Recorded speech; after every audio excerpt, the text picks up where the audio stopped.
एक चुप सो सुख। एक मछली मार कांटा डाले तालाब के किनारे बैठा था। काफी समय बाद भी कोई मछली कांटे में नहीं फंसी, ना ही कोई हलचल हुई। तो वह सोचने लगा, कहीं ऐसा तो नहीं कि मैंने कांटा गलत जगह डाला है, यहाँ कोई मछली ही ना हो। उसने तालाब में झांका तो देखा कि उसके कांटे के आसपास तो बहुत सी मछलियाँ थीं। उसे बहुत आश्चर्य हुआ कि इतनी मछलियां होने के बाद भी कोई मछली फंसी क्यों नहीं। एक राहगीर ने जब यह नज़ारा देखा तो उसने कहा, लगता है भैया यहाँ पर मछली मारने बहुत दिनों बाद आए हो। अब इस तालाब की मछलियाँ कांटे में नहीं फंसती। मछली मार ने हैरत से पूछा, क्यों, ऐसा क्या है यहाँ? राहगीर बोला, पिछले दिनों तालाब के किनारे एक बहुत बड़े संत ठहरे थे। उन्होंने यहाँ मौन की महत्ता का प्रवचन दिया था।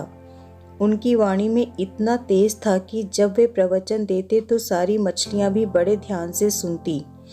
यह उनके प्रवचनों का ही असर है कि उसके बाद जब भी कोई इन्हें फंसाने के लिए कांटा डालकर बैठता है तो ये मौन धारण कर लेती हैं। जब मछली मुंह खोलेंगी नहीं तो कांटे में फंसेंगी कैसे? इसलिए बेहतर यही होगा कि आप कहीं और जाकर कांटा डालो।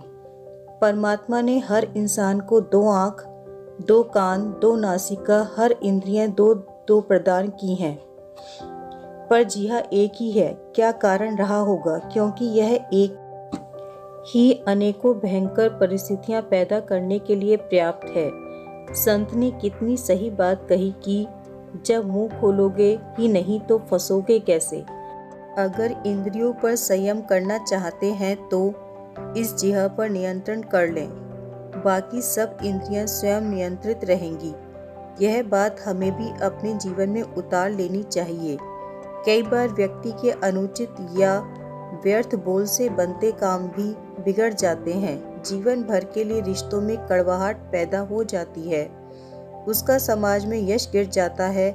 वर्तमान में देखें तो बहुत सी समस्याओं का कारण ज़्यादा बोलना या अनुचित बोलना ही है। सीख, परमात्मा कहते हैं कि कम बोलो, धीरे बोलो, मीठा बोलो। हमारी मीठी वाणी से बिगड़ते काम बन जाते हैं, लोगों की दुआओं के पात्र बन जाते हैं। वाणी से हमारे व्यक्तित्व की पहचान होती है। जिस व्यक्ति का व्यक्तित्व जितना गंभीर, गहराईपूर्ण गुणों से भरपूर होता है, उसकी वाणी में उतनी ही विनम्रता होती है।